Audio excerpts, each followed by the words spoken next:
Muito bem, manhã da terça-feira, hoje é dia 17 de junho, na entrevista do dia desta manhã, nós vamos falar sobre um assunto que começa dentro da nossa casa, mas que tem impacto direto na natureza, o destino correto dos resíduos.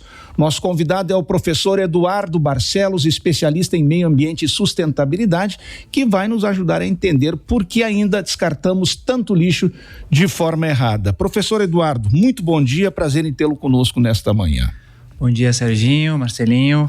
É um prazer estar novamente aqui, obrigado pelo convite. E é um tema extremamente importante porque estamos no ano que completa 15 anos da Política Nacional de Resíduos Sólidos, então já estamos há bastante tempo com essa necessidade de discutir, de debater o tema de resíduos sólidos, então é bem oportuno estarmos aqui e conversarmos sobre esse tema. Para nós é um prazer também, professor. Bom, o que é que a gente pode entender a respeito da separação correta dos resíduos e como é que esse assunto vem se desenvolvendo na comunidade? Perfeito. É importante que todos tenham a consciência de que a separação de resíduos sólidos ela é uma responsabilidade de todos. Isso é extremamente importante. Entendermos que a separação entre o resíduo seco, né, o lixo seco, aquele que tem potencial de reciclagem e aquele que não tem potencial de reciclagem, que a gente chama de sujo, ou aquele que vai para os aterros, né? Então a separação é extremamente importante para que quando chegue lá nas cooperativas, quando chegue na hora de realmente separar os resíduos para destinar efetivamente a reciclagem, que eles estejam então próprios para estar ao fim. Então, hoje, debater esse tema de fato, separação de resíduos que começa na nossa casa é extremamente importante. Então, entender como é que funciona esse sistema no seu município também é muito importante. Afinal, no meu município, como que está essa separação? Olha, como é que eu tenho que separar? Eu tenho que colocar tudo junto? Eu tenho que colocar isso separado? Eu preciso destinar os vidros para um lugar específico? Eu preciso separar as lâmpadas, por exemplo, e destinar isso na prefeitura? Existe um ponto de coleta? Então, esse assunto dentro da comunidade é extremamente importante, compreender esse processo é extremamente importante para que a gente possa, de fato, aumentar a porcentagem de resíduos que hoje está muito baixa, né, de reciclagem no Brasil. Aqui na região a gente tem um pouquinho melhor essa situação, mas a nível Brasil a gente ainda está com uma porcentagem muito baixa de resíduos recicláveis, ou reciclados, na verdade, né? Então a gente precisa melhorar esse número, que tem uma meta no Brasil, que é até 2040, a gente tem que chegar a 50%. Estamos muito longe desse dado, mas a gente tem que trabalhar bastante para que, pelo menos, chegar próximo desses 50% que o Brasil espera. Professor, a gente tem aí cidades desenvolvendo, começando aí projetos, né? Por exemplo, Vale Real e também São Sebastião do Caí, que no último dia do meio ambiente formalizaram esses novos projetos. Mas a pergunta é, não estamos um tanto atrasados ainda, já que eu, quando era aluno, já falava em coleta seletiva, quando eu tinha meus 10, 12 anos, e a gente está chegando aí a 30 anos depois, e a gente parece que está no mesmo ponto ainda.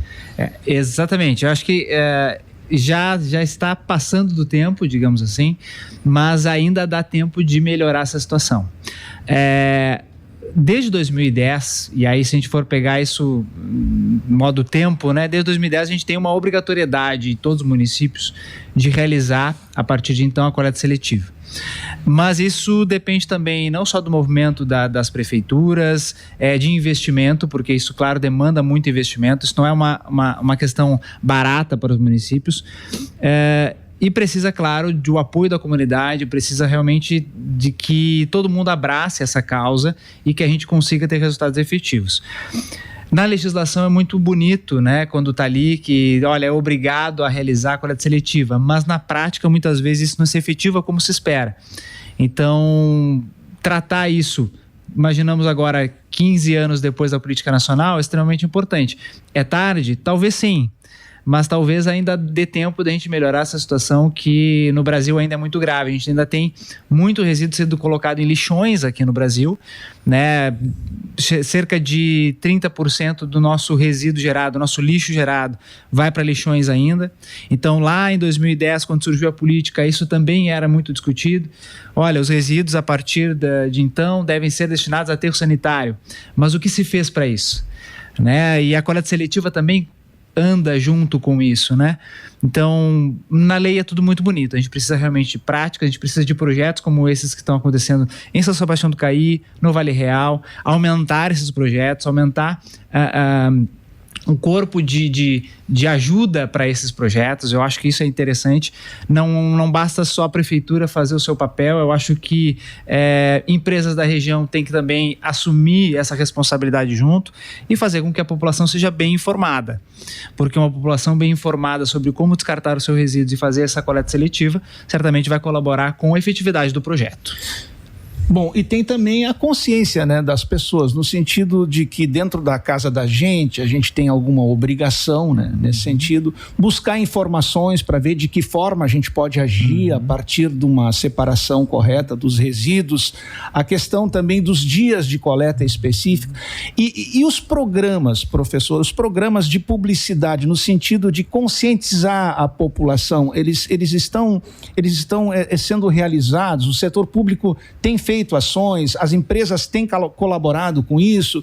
Existe um crescimento da conscientização das pessoas nesse sentido? Sim, ultimamente a gente tem observado como há bastante informação para a população em diversos meios, né? Seja na rádio, seja nos jornais, na própria televisão, ou seja, esse assunto está extremamente abordado e a população de fato tem acesso a essa informação.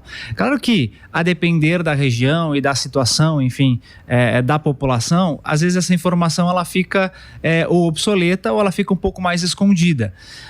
Existem diversas formas de buscar essa informação. O simples fato de tu ir até a prefeitura ou ligar para a prefeitura, buscar essa informação de como fazer separação ou onde descartar os seus resíduos é extremamente fácil e acessível.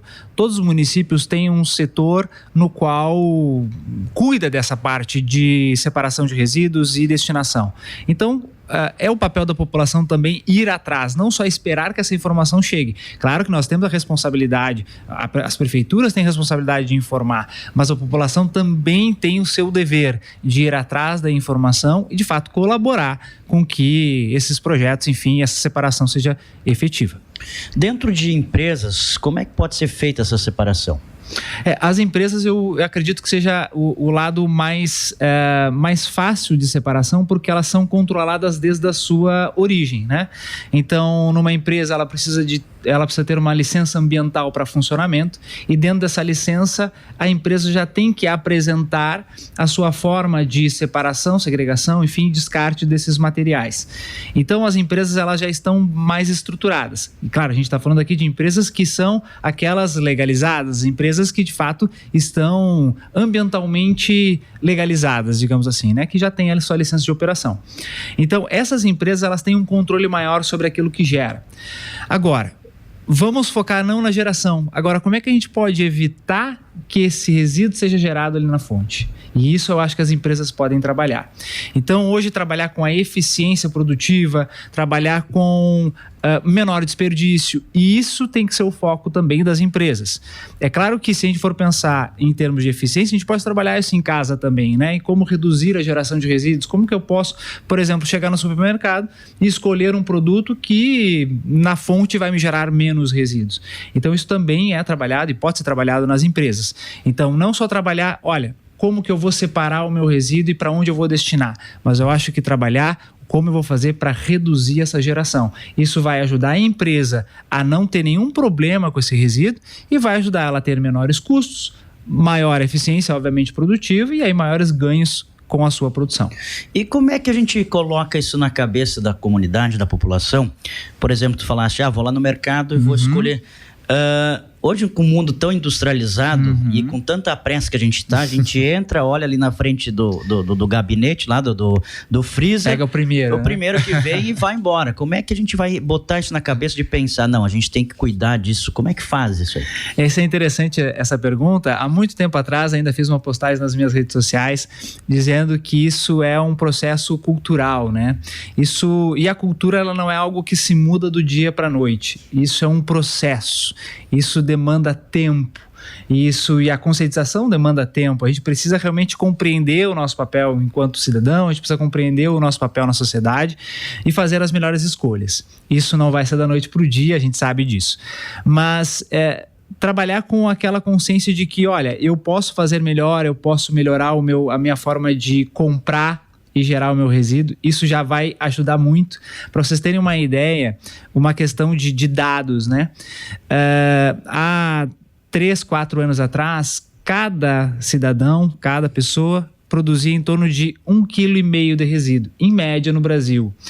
Esse número reduziu para 1 kg e, dependendo da região no Brasil, é menos de 1 kg de resíduo por dia que cada pessoa está produzindo. Ou seja, a gente está numa tendência que, mesmo aumentando a população mundial, a gente está numa redução na geração de resíduos. Ou seja, me parece que ou há ali uma certa conscientização ou há alguma outra relação direta com essa questão do resíduo. Pode ser, sim, uma questão de capacidade financeira para compra, por exemplo. Isso pode ter reflexos lá na geração de resíduos. Até mesmo porque esse é um fator que vai fazer com que a gente compre menos ou compre mais e, consequentemente, gere menos ou gere mais resíduos, gere mais lixo, né?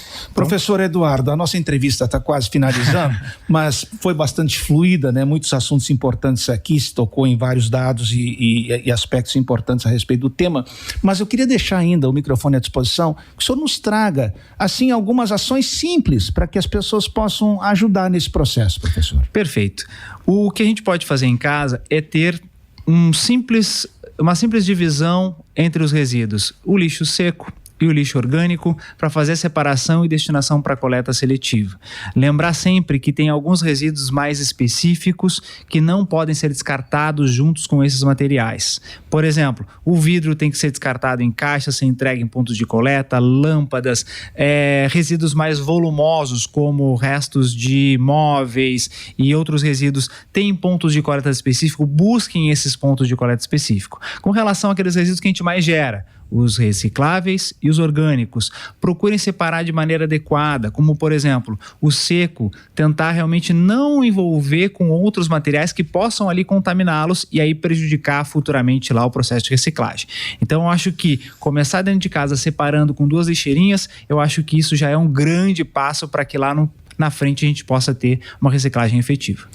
Excelente entrevista nesta manhã com o professor Eduardo Barcelos. Conversamos sobre a questão da separação correta dos resíduos para ajudar justamente essa destinação mais correta também e economizando recursos públicos dos municípios.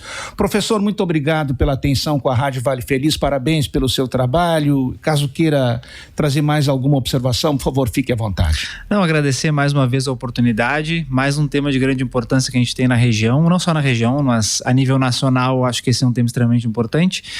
Agradecer então mais uma vez as perguntas e esse bate-papo muito valioso e estou à disposição sempre que precisarem. Muito obrigado, e a gente também. Professor Eduardo Barcelos, nesta manhã na entrevista do dia aqui na Vale Feliz sobre assuntos relacionados ao meio ambiente e sustentabilidade.